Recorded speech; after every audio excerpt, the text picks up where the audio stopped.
Hi,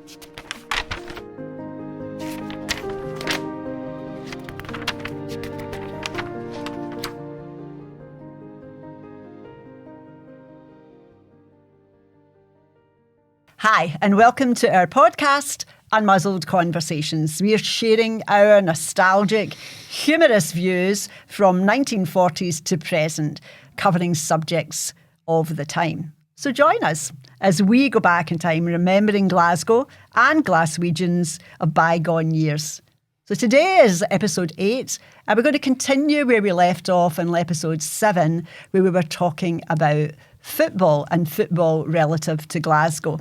So we wanted to kind of pick up, and Stewart was wanting to kind of remind us about how the licensing laws were changed in 1976 regarding the international match that took place in Glasgow. Well, it's a very, very positive story. I mean, that's so many stories about football are literally disasters. You know, people negligence, causing fires and people panicking and attacking other people. But this is a smashing story. The licensing laws in Scotland were changed. Now, I might not be bang on here, but this is as I remember it, and I'm not looking up Google in just to confirm it. But as I recall, 1976, Saint-Etienne were playing Bayern Munich in the European Cup final at Hampden. These are two giant clubs with huge followings. And so both teams could have filled Hampden on their own, and probably near enough did.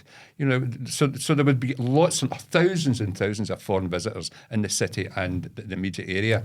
So then, in a bold step, it wasn't the Scottish government; it was the UK government did it. They decided to give it a 2-week trial period to extend the licensing laws in the pubs. And they extended them from 10 o'clock to 11 o'clock just to see how it would go, because they'd been under pressure to do that. But this was a great excuse to do it. And they did do it, and it was a huge, huge success. I remember enjoying it. I was never a great drinker, but I remember enjoying the fact that there wasn't a mad rush at 9:45 that Christine will explain to us later from an insider's point of view. So the things calmed down. And at the end of the day, my argument always was serious drinkers have only got so much money. And that's the amount of money they've got. And if they had more money, they would drink more. So they've only got so much money. And if you extend the hours, they would still be spending the same amount of money, but over a longer time. And so at the end of the day, it was a much calmer, more almost European atmosphere at the end of the night. There wasn't the craziness of the buying triple rounds at 9:45. So that was a huge success. And then the government changed it permanently to 11 o'clock. And it was a couple of years before England followed on with that. Mm-hmm. I think they quite rightly, they used it as a testing point. Uh-huh. And as I say, it was something really good. And it only came out through football. And I was not at all convinced that it would work. Not at all. And so glad that I was wrong. Mm-hmm. Do you have any memories of that, Tommy? I was actually in England at that time. So I wasn't really as aware of it happening. Uh-huh. You weren't here? I said I was down in England up until from about 75 till early 78 before we come back up. So that was a wee sort of... So you were reported missing? Yes, when all this happened. I was in foreign lands. You were. Passport required. That's it. Newcastle. So, Newcastle, different language. Different country. Different country. But I was telling Stuart how I was working in a pub. I don't know if you remember, the guy that owned the Burns House bought another pub across the road. And I think it was a building, and I think he turned it into a pub. But anyway, I was working in there, and I was working as a barmaid in the times when it was the 10 o'clock finish. And the urgency on people's faces as they clamoured to buy per person another 5 pints each. You know what I mean? And I was saying to Stuart how there was one, I mean, you're standing and you're serving people, and it's 5 deep. All you can see is people shouting on you, all wanting 10 whiskies, 14 vodkas, all that kind of thing, which they think is all going to be consumed in this 10 minutes that's waiting. And I remember picking this wee guy here, and he goes, no fucking idea what the guy's saying whatsoever, and he's getting more annoyed with me. Say my liar! Fuck's sake! all that stuff going on. I've got fucking no idea what you're fucking talking about here. You know, but quite confident and annoyed with me, like you're probably saying, your ears not working to me. Do you know what I mean? So what I was saying as well was the urgency in people's faces. It was as if your life continuing depended on getting these huge orders being put in. And as a barmaid, most of that was never drank. Most of that was left on the counter or on the tables because people just had no more room to consume anymore. You're talking about the people that do the full shift. I mean, people would go and say, I'm doing the back shift today. So they'd get in the pub from 4 o'clock to 11 or we're the early shift today because we're working later on. You know, that kind of thing. But these are the people that do the full shift. So they would come in at 11 and go at 11. You know what I mean? Right.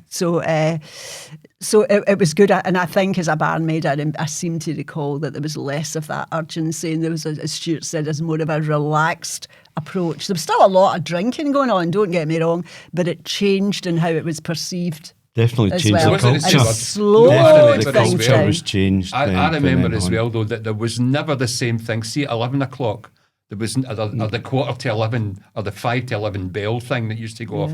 There was never the same clamour. It was post people had just, you know, they've wandered out by this time. You know, there was never a mad rush for a last round. A couple of people would, but nothing like what it had been an hour before. And another thing that happened due to that. This is another story about fucking Zoomers. One of my daughters, Geraldine, used to work in an off sales in Dundas Street, and a couple of nights during the week. And I used to drive her in her car. I would drop her off about 6:30 or something, and I would come and collect her at 10 o'clock. And so I'd be there about 10 to 10. And every night I was there, this fucking Zoomer would run up for the direction of the Queen Street Station and run in to get his carry out. And a couple of times he didn't make it. And because he was just too fucking late.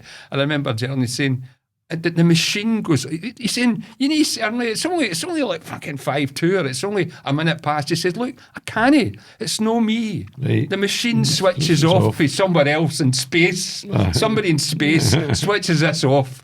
I can't put it through the till. And you think, I must have been doing that at least a dozen times. And he never once came at 20 to 10.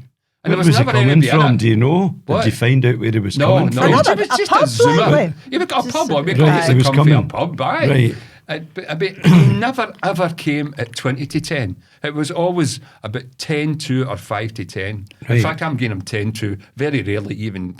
You know, I thought, if you get no brain, you know, how often is this going to happen to you? And you'd be knackered. You'd be running up. You know, fucking killing yourself. And you think, leave 10 minutes earlier. No, but obviously the brain cells were very, very depleted. You know, I think as well. That muscle memory. There's that muscle memory. You think, well, I don't know what I've got to do, but it's 22 and I really should be going up and going, I know where I have to go. No. Never once happened. You know, you can imagine, it's only 10 to. Get no concept of time or what it really means when you've got a good drink on you. Aye. You've got to say. So that's one of the things about you never learn your lesson. No. He never did anyway. And the 12 or so times I was there, maybe more than that, he never once was on time. Never once. Because I was just saying, I don't think there's any off licences now, is there, Tommy?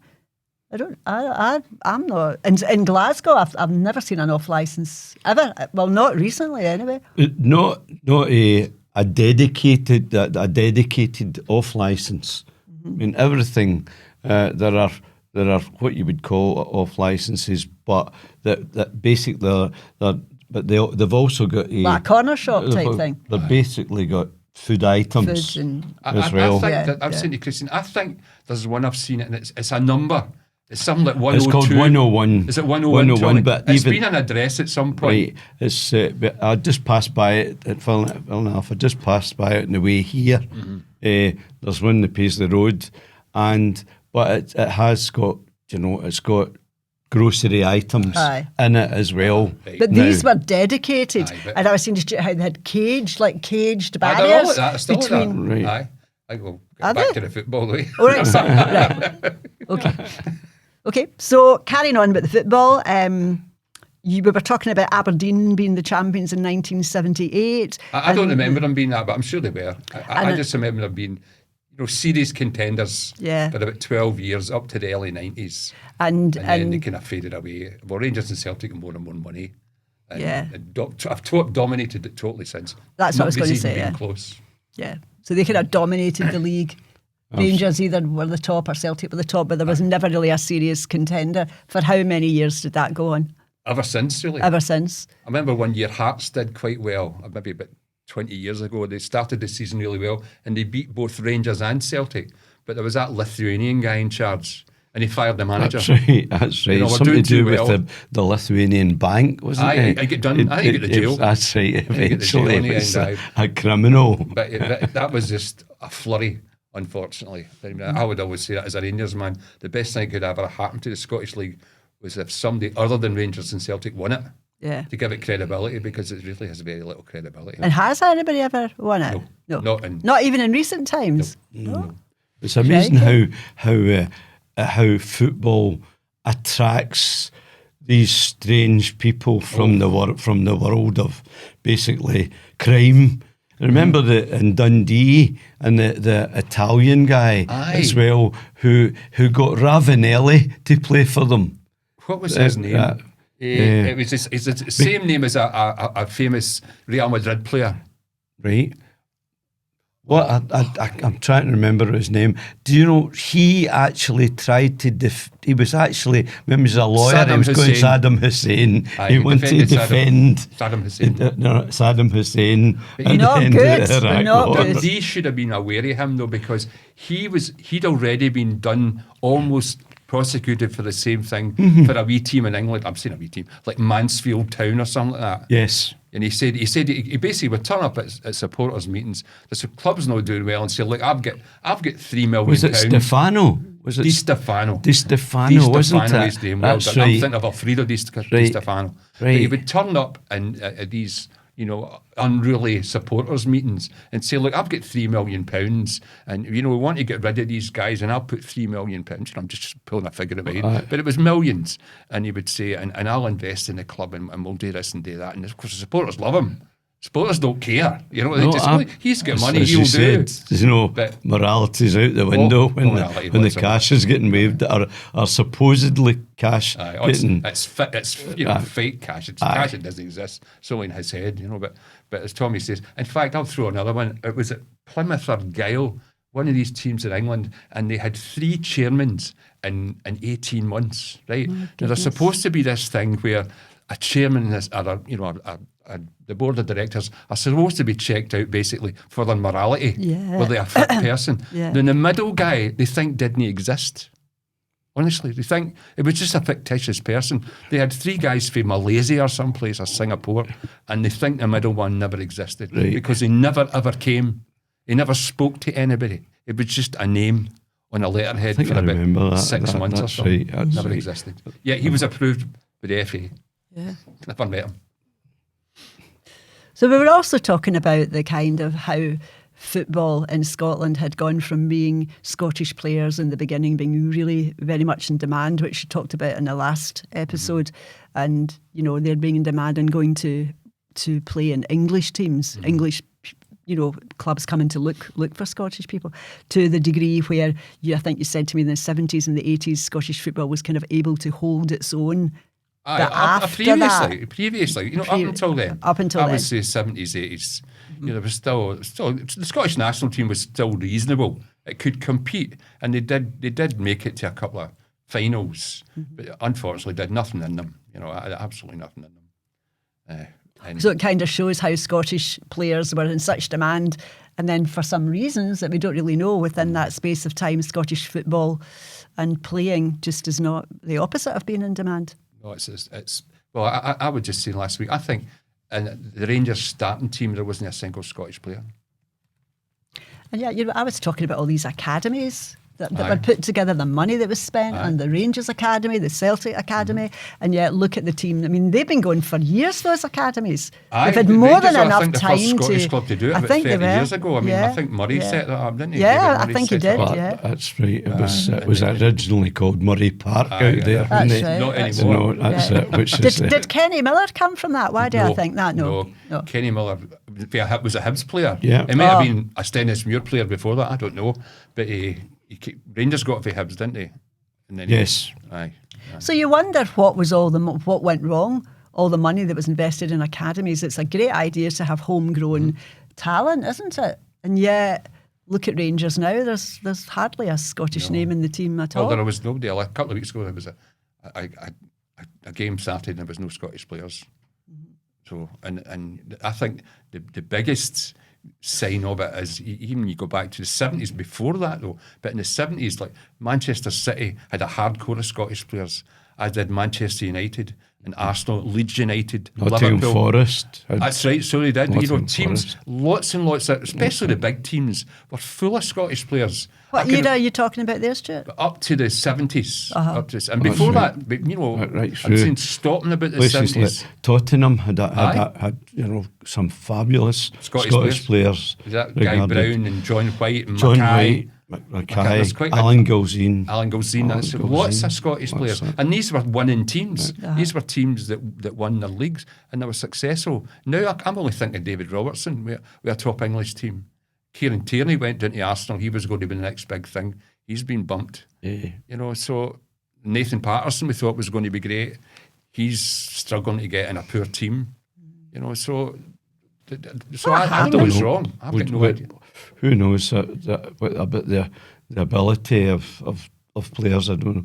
I think it's just down to about the fact that life is comfortable now. They struggled. There's fewer numbers, that's for sure. Right. Fewer numbers playing. Right, but I think that it was like it's like boxing, and as much as it was a way out of poverty before football was, whereas nowadays to get to it's a way in. Once you get into the higher echelons of football now, you're set for life. Oh, absolutely. It's absolutely set for life. I think it's such a comfortable life for them now. But the amount of people that get to that level has to be minuscule. Oh, absolutely. To the amount of people that want to be at that level. Oldest grandson Ryan, he was a player. He was almost going to go to the Rangers Academy, and his mother Claire, she got really pally with him. A lot of the guys that were out there, and about a year or so, she met one of the guys who were one of the scouts, and he just said, "How's your Ryan doing?" And Ryan had a really bad injury. He's got a plate in his foot. Never play the same again. He could still play, but he can't play to that level. But he says, you know, and Claire's saying, well, if he was that good, why did you not sign him? He said, listen, Claire, only 1 in 300 make it. God. And that's 299 heartbroken boys. Yeah. Yeah. You know, and the irony is, me being a Rangers man, I've got 2 grandsons who play for the Celtic Academy at different levels, and I've seen these boys playing and the teams that they play against, and I would say every one of them is brilliant. Absolutely brilliant players, disciplined, just boys. And I can't say enough good things about these teams, and you wonder, you've got to hope that that's going to come through, and in maybe 10 years' time, Scotland will have a great international team, because these boys look like they've got all the potential in the world. But it seems to all go wrong, because how many players come through the academy? How many at Rangers come through? Can't you think of anybody? Nathan Patterson did, but he's gone. And I know many at Celtic either, and I don't know, but you want to call the lesser clubs, maybe more come through there, because they can't afford to buy like Rangers and Celtic do. So if your kid went into an academy, do you have to pay for that, Stuart? Are they... And what does it involve? All your free time, or Yes, it does. you have to commit Celtic solely? actually put the boys that live in the Glasgow area all go to a school in Kirkintilloch, Right. and they get special training, they get special food, and they it's Is a it really just really for clever Celtic players, or No, are no, they no. integrated with the rest of the Oh, no, school? but they get taken out for certain things, Right. and they get I think they start a bit earlier, and they get special food, breakfast, and they get trained early, and they get trained later on. It's a brilliant idea. It's a brilliant idea, and I hope it comes Do they to something. continue their education as Oh, well? and education's just the same, man. Right, that's it. So it's near. It's obviously near Lennoxtown. It's in Kirkintilloch. Which is where the that's the Oh, but big they don't go training there, centre. though. They don't go there. They don't very go there. often. Is that no? I don't know. Maybe just the older boys go to Lennoxtown. You know. But I mean, like all the big clubs have got umpteen teams. They've got a team maybe right down to 8-year-olds. So, and every year has got a team. So that's like, it's like maybe 8 teams of kids before you go to professional youth. Professional youth is when they sign them on, at 16. I think it's surprising that they've kept these academies on, considering they really haven't been successful. Me too, Christine. Because they must cost a lot of money. But I saw, for staffing, lighting. the Have they still got the play. big Murray Stadium out in Mogai. In Mogai? Yeah. Aye, it's still there. Is it still Bears there? Day, I can't Yeah, Beers- Beers yeah. Day. It's now Is it still called? Auchenhowie. Auchenhowie, because that's right. what the name of the place Yeah, was that's where originally. it's at. Yeah. But That's the area. I saw something quite recently, and it was about Manchester United, and somebody said the same thing. What's the point of these academies? And the guy, he was one of the senior guys at Manchester United, and he says, if we get one player a year coming through into the first team pool, not the first team, but the first team pool, which is maybe about 24 players, I don't know. He says, we consider that worthwhile. Mm-hmm. So God knows how many Manchester United go through, many boys they've got in their academy.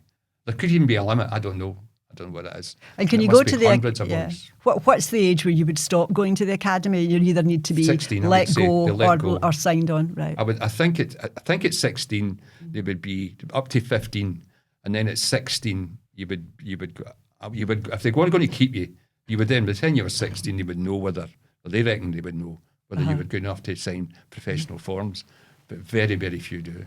Mm-hmm.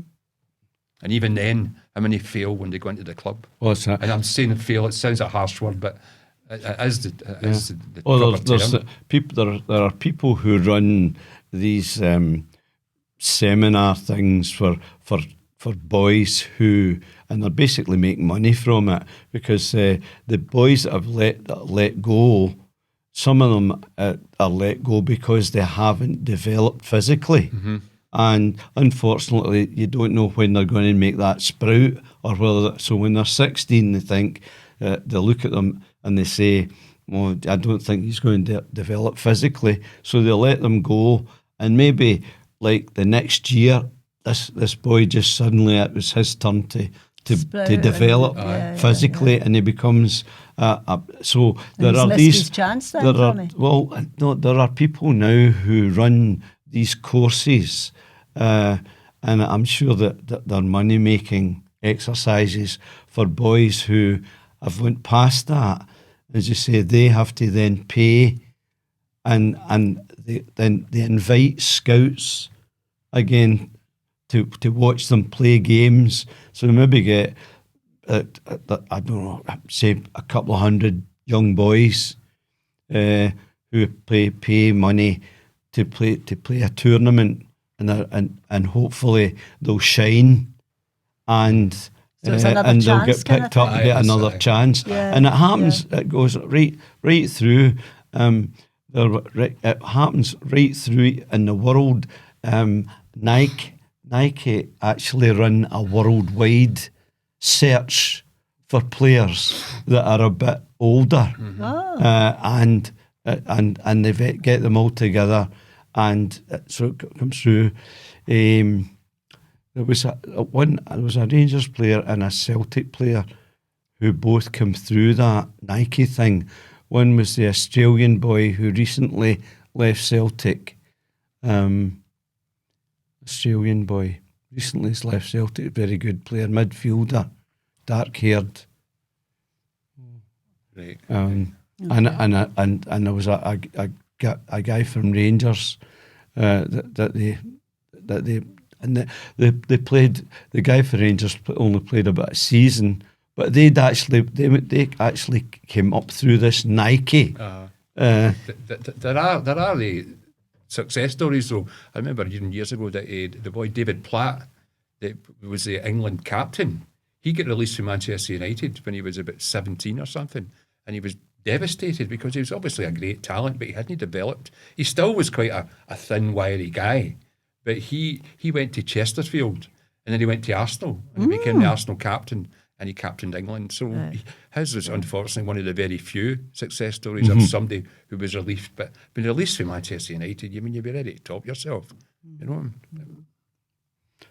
So there are other opportunities, but people are cashing in on them. after a But bit. rather than being thrown in the scrap heap if you've got the money. But what if you don't have the money? No. I don't know how much that would cost to attend a seminar or to be in a position to be looked at again. I think the lesson though is for everybody, everybody's parents. Everybody thinks if you sign for, like my grandson's a Celtic daft, and it's like a dream. It's like a dream for them playing for Celtic. But Of course, you cannot for a second think I'm a cert to make it. You must have a backup plan. Whether it's education, whatever it is, you cannot go into it just thinking this is what I'm definitely going to do, and nothing's going to stop me. Well, good on you for being determined, but anything can happen to you. 1 in 300 is frightening. Yeah. But it's true. I think that they do have advisors now. I think by almost, I don't know why, by law, they might even have to have some sort of, mentor for kids like that to sort of point them in the direction of saying, look, just don't think that this is a be-all and end-all, because things can happen. For example, only takes an injury, as you say. There are lots and lots of kids that are injured because especially their bones are not set yet, or they're physically haven't developed, and yet they're still asked to do the tasks that a grown man would have to do. A grown man has to do. So let's move on to the terrible situation that happened with Rangers. We were talking about that today, and I had completely forgotten. Can about I just it. throw in a bit of humour in this before we go? Please, yes, yes, that's please. funny. Mid-80s, Tommy, remember mid-80s, the AIDS epidemic. Oh, right? A godsend to Rangers supporters when it was published in all the papers that Edinburgh was the gay capital of Europe. Wonderful news to us. It was just wonderful. And, of course, it became the AIDS capital of Europe. So there's the two big teams from Edinburgh. There's Hibs and Hearts. And Hearts were always basically cluggers. They were not a good team to watch, but Hibs were always quite stylish.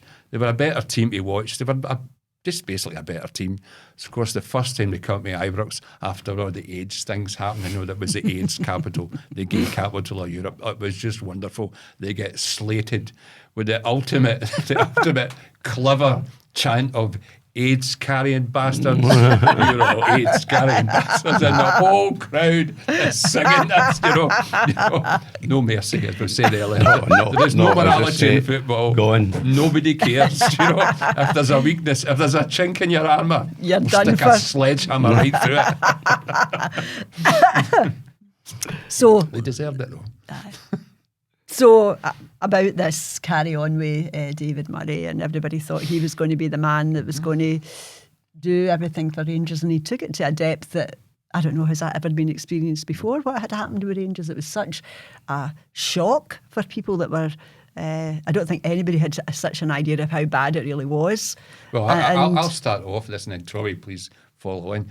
Tommy and I we were season ticket holders, and we're also shareholders. So we'd go to the shareholders meeting, and I remember maybe about 2005 or something, we're both at the shareholders meeting, the AGM, and people ask questions, and of course everybody gets a sheet with all sorts of information on it. But one is the financial situation, and this guy, he gets to ask a question to David Murray, and goes, Mr. Murray, he says, look, I can see here that we're heading towards 28 million pounds of debt.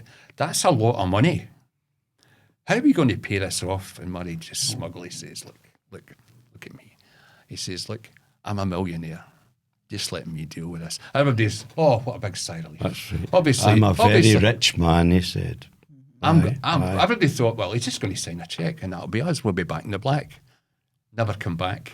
I don't think he ever come back to a shareholders meeting. He certainly never come back for a couple of years. No, that's right. Well, then he put in what you would call a puppet chairman. Yes. Yeah. Who said, I'll just jump in and Right. say, because it's worth saying, at the next meeting, somebody said, well, where's David Murray? The shit had hit the fan by this time. Right. Or the early shit had hit the early fan. We didn't realise how bad it was going to be. And this guy, I can't even mind his name. McMillan. Was it McMillan? He says, look, David deserves a holiday like everybody else. He's got a whole fucking year to work out when his holidays are going to be. You think being the chairman of Rangers, the AGM would be a big deal. Is he in fucking, where is he? Is he in, I don't know, is he in Rossi right now, Well, everybody was raging at him, but he got away with it. He just disappeared. Absolute classic. And the press were always frightening him as well, Tommy. Yeah. The press were terrified, with a couple of exceptions. Some people were telling the truth, but generally the press were terrified of him and would never say a bad word about him. Well, they always said that they had this that it took them for lamb chops or something like lamb, this meal would take them for the press. Right. Whoever went for an interview would be taken for lamb chops. It was obviously, this was just it became a joke, right? Have you been for the lamb chops? Because there was a real lack of criticism of what was going on.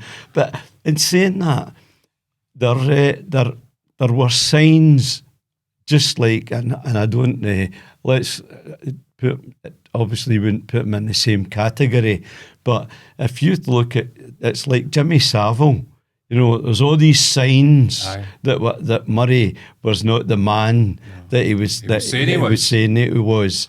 And as you say, the fact that the press never criticised, the fact that the money, they must have known when after when there was all the investigations later, all this thing came to light, but it was still there at the time. Aye. So for anybody to see that he wasn't using his money, that he obviously he had converted all the various money streams that come into Ibrox, like catering, they all became different companies, independent companies. Oh, yeah. All these various things. There was the stadium was a different company from the football club, which was a different company from the catering. The social club and as well. It was all these different streams that never. It became just a web rather than when it was a usual. Yeah. That's right. I say that's a whole a thing that people supported, and they thought it was just a one whole entity, as you say. Whereas so therefore all that was going on all the time, and as I say, it till the point where, as you say, that it was getting exposed. He left then, as you know, between us, and said he'd gone. Put in this guy, and then suddenly, pure luck was he got Alec McLeish as manager, who won the treble. That's right. Who won suddenly? They won the treble, which was totally unexpected. And the next thing, he was back in the chair again at the AGM. Suddenly appeared again. His tactic was purely a gamble, though. It was, if we won the European Cup, we'll make enough money maybe to pay off our debt. But as we all know, you can get to the point of debt where it can't be paid. There are not enough assets at Ibrox to pay whatever it was, 30 million, a colossal sum of money. And this was 20 years ago nearly. If you think about it, you say, how are you going to pay this off? And then we as supporters, but I blame the press in a lot of ways as well, because we're not really aware that if you buy somebody and they don't last long and you give them the heave, you've got to pay them the contract that you appointed them. And there must have been, I don't know, how many players this season came in, Tommy, because this was before the two periods where you could transfer people. This is not sustainable. Yeah, unless you win the European Cup. That was my point. And win it a couple of years. All these things, all these signs were all there for people to point out this cannot go on. But you know, another thing, Tommy, was as well, was that people, it's like almost like a cult thing. You can be involved in something like with the Rangers, any team, you can think, you can't criticise our chairman. He's one of us, this is our talk. How dare you criticise him? And you think, well, he's just a guy who's in this for the glory. And knowing it well, I don't think he make a lot of money, I don't know. But I think the reflected glory on him. Who knew about David Murray before he became chairman of the Rangers? I'd never heard of him. Yeah. He was maybe one of the biggest personalities in Scotland. So, but I really, the press has got a lot to do with this lasting as long as it did. through just no reporting it and making the rest of us who didn't know these things, saying that all these guys, you can't buy 20 guys in a season and then get rid of half of them, or having a huge pool of players and they don't play. This can't go on. But it didn't. How long did it go on for then, Stuart, before the shit hit the fan and the bankruptcy maybe 20 became... years, maybe. 20 years? I mean, Murray took over about late 80s. 88, something like that. And he was there till about 2000 and... You get rid of the club about 2008, 2010. Yeah, because they went down. They went down into the fourth. The fourth. That was division. 2012. Was it Tommy? 2012 that they went right down. So he was there for the best part of And the he gave it away for a pound. For a pound, and Just to a couple of shysters. They were there. Before that, there was white and then there was green. What a combination! Yeah, green and white. Green and white. Yeah. So how long did it take for it all to sort of be? Well, they got back up in 5 out. years. 5 years. Up in 5 years, but but they're still suffering now as far as money's concerned. And I'm a wee bit frightened now about the debt they must be in. It frightens me a bit. But I think it was a blow that they'll never recover from. Too much, isn't it? I think it's just so. too I much. don't think they'll ever recover for. I don't think they'll ever be European contenders again, No. or even contenders now and again, because now we get into the Champions League and get humped, and unfortunately, we know the worst club ever to appear in the Champions League. Scored one goal and never get a single point. Mm-hmm. Yeah. Something terrible, and then Celtic were almost as bad. So that shows you where Scottish football is, and all the other teams like Aberdeen and not Dundee United, but the Hearts and Hibs that always get into these tournaments, they're always gubbed in the first round. With the school holidays, Yeah. with the school holidays, they're all out of Europe. That's Yeah. right. The end of That's school it. holidays. Last night Aberdeen were playing, and they were 2-0 up with 17 minutes to go, and get beat 3-2. Are they out of the tournament? I think there will be. They're in a group stage as well. Yeah. They got through into their group stage of that conference. That must be the first time ever. But that's right. They just managed because it was to always get through. it was teams that you never heard of and countries you couldn't find in a map. Yeah. And all the Scottish teams are out in the first round. Like St John's. I mean, St John's had a great year a couple of years ago. Won 2 cups. Gubbed Hearts and Hibs. Gubbed early against nobodies, and I think that's the really sad reflection. I think the one thing that now. I remember not being a supporter was how loyal the Rangers fans were, though, and stayed, with Rangers and never gave up. That we would, Full house in the 4th division. Yeah, Full house, and unfortunately never did anything in any of the cups. Always thought we'd maybe get a wee chance in the Scottish Cup or the League Cup, but didn't do anything. I remember the Alex McLeish period. When was that? 2010. Yeah, because I was working in a hotel down in Loch Lomond, and Alex, because we were never told who it was, but Alex McLeish and the Rangers team were coming to stay overnight and had their sort of mid-morning match sort of chat, and there was all these special rooms set up for massage and stuff like that, and off they went and won. So apparently when that happens with a team, they think that the hotel we're in had something to do with it. So they continued to book. So we saw quite a lot of them. And Barry Ferguson, he was in it, because I remember seeing him and all those kind of faces. He was one of the few that came through the ranks. Barry Ferguson. Came through the ranks. Yeah. But unfortunately, very few of them. But that was a real high time, though, was it not, for Rangers supporters? Because it was probably kind of not expected, as you said, Tommy, that would happen. It was unexpected, the fact that we'd come back into it again and win. And actually, that was before we collapsed. That's right. But the fact that we were contenders again. Well, I've got something positive about that. It's just, how we've got friends in Germany, and one of the young guys he was a teenager at the time. I can't remember what one it was, the 2 brothers, but his next door neighbour was something to do in Germany, and he was something to do with UEFA or something, and he used to get this magazine off him, the monthly, and they were praising Rangers for having the crowds, a full capacity crowds, what they call in the 4th. Well, it was the 4th league. Yeah. And they couldn't believe it. And he was saying to me, "Is that right?" I says, "It's true." Yeah. Fans are still going. They're still buying the season tickets. They're still buying the merchandise. But only then had we realised that the shysters who bought the club had sold off the merchandise companies, hadn't they? Or, they'd done some, so the club wasn't benefiting from people buying scarves and strips and things like that. They'd sold off that, and also they had also sold off catering. Had they sold the catering? They might have done that as well, but they also sold off the season ticket sales for 3 seasons ahead. So he did that. Right, so they'd borrowed money on what what that would bring the in advance future, sales for future sales and because things it's like the season that. ticket money that set a club up for the beginning of the season.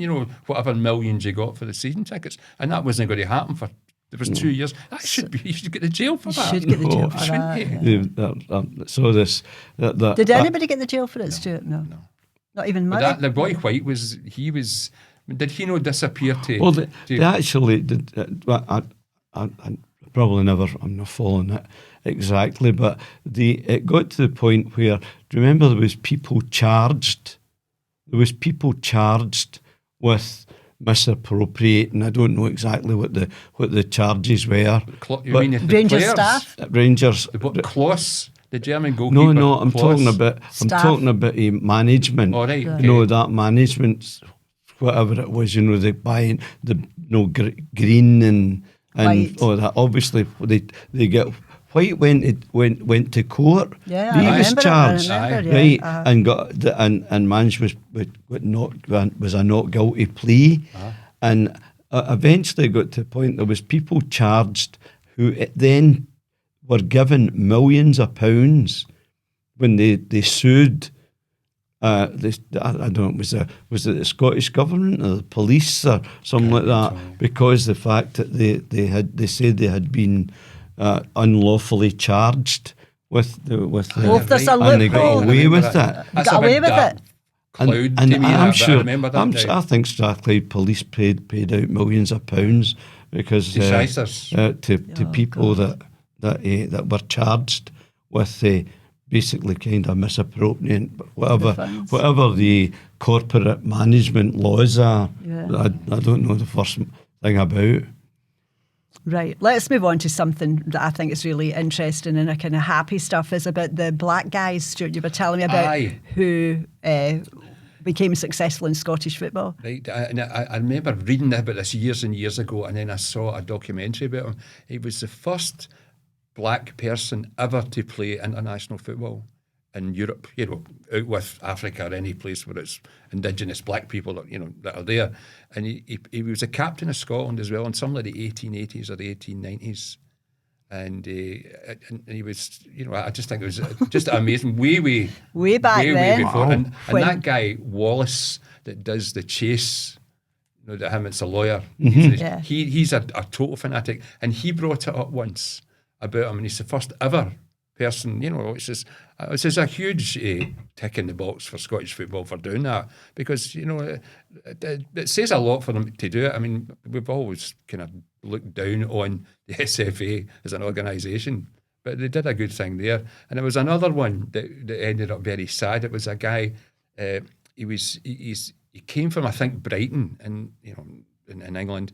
His father was African, and his mother was a local girl. And anyway, they had 2 boys, it was 2 brothers, and both of the parents died when they were both quite young, and they both went into an orphanage. They were treated okay. It was an orphanage run by a church, one of the kind of mainstream churches, and they lived there and they were educated there, and they were both really good singers, and they were in the choir, and they used to travel around the whole of the UK to entertain people in the other churches. And here, they went to one in the north of Scotland. It's a wee town. I don't know if you can remember it, Tommy. The wee town that's got there's very few spa towns in Scotland, and it's got lots and lots of huge hotels built in the Victorian times. Is that Strathpeffer? Strathpeffer. Right. I'm sure that's it. They never mention it, but I've been there, and I said, I think this is Strathpeffer. Doesn't matter, but it's right in the north of Scotland. Anyway, a couple through their church, local people in Scotland, they adopted the boy, and he stayed there for the rest of his life. Anyway, so he stays there, and the other one gets sent back. But he's an exceptionally good footballer, and he signs for Spurs. And this is about maybe 1908 or something, and he does really, really well with them. But the opposition supporters gave him such a hard time that the English FA were concerned that it was going to cause a riot, him even playing for them, because of the, this racist fervour that was going on. Yeah. Wow. So Spurs folded, and they put him onto a kind of lesser team. I think a team in North England. But they showed you all the cuttings of him with Spurs, and he would say he's about the star player. And they were saying it up front with the guy. He was brilliant. I think he was a left winger, scored a lot of goals. And he went to, I don't say it was Scunthorpe or something like that. And he went with them, and he was a star player for a couple of years. The Great War breaks out, and he volunteers. Right now, he's a working class black guy, joins the British Army, becomes an officer, which is incredible. Hardly any working class boys even became officers, far less a black guy. And you think the prevailing attitude was that people for the colonies, black people, were lesser people. So in those for days, him to become a leader of aye. men, he must have been pretty good. Yeah. So he's fighting in a war. He gets to 1918 and he gets a home leave. He goes home. I get quite sad about this, but he goes back to Scotland. Well, it's not his home, but he goes to visit his brother. And his brother by this time is married. Right now, on the documentary, he's got grandkids who are older than us, lovely. who are still alive. Right? Yeah. Oh. Lives in, we'll call it Strathfavor, because I think that's where it is. And he meets up with his brother. His brother says, I like it here, it's good. So, right. And so here he gets a trial with Rangers, and he gets signed, and he gets a promise. He's in the army, so he can't literally sign, but he gets a verbal offer, and he has a verbal contract with them. He's going to play for the Rangers. He goes back to the war, and he gets killed in the spring offensive of how 1918. sad is that? In 1918, right? Wow. How sad. Wow. First time in your life you've got any real promise and real, aspirations could maybe be answered. That's a really sad one. But it's a fantastic story about how in those days the attitude towards black people then was so different. It was very Commonwealth kind of country and, very different culture then. So these guys must have been above and beyond as men. To take the hassle they must have had to walk out in front of a crowd and half of them hating you. Absolutely. And the other half turning on you if you're a bad game. It's no easy. I Absolutely. think that both of them deserve huge credit. That guy must have, that guy's commitment to everything he did was, his name was Walter something. I can't remember his second be, name. But anyway, what a man. Yeah. mentally he must have been so strong. Yeah. So on that note, we are going to finish this episode. Please join us again for the next episode. And remember that you can find us on Facebook and we're also on Instagram and on YouTube. So see you next time. Bye now. Bye. Bye. Bye.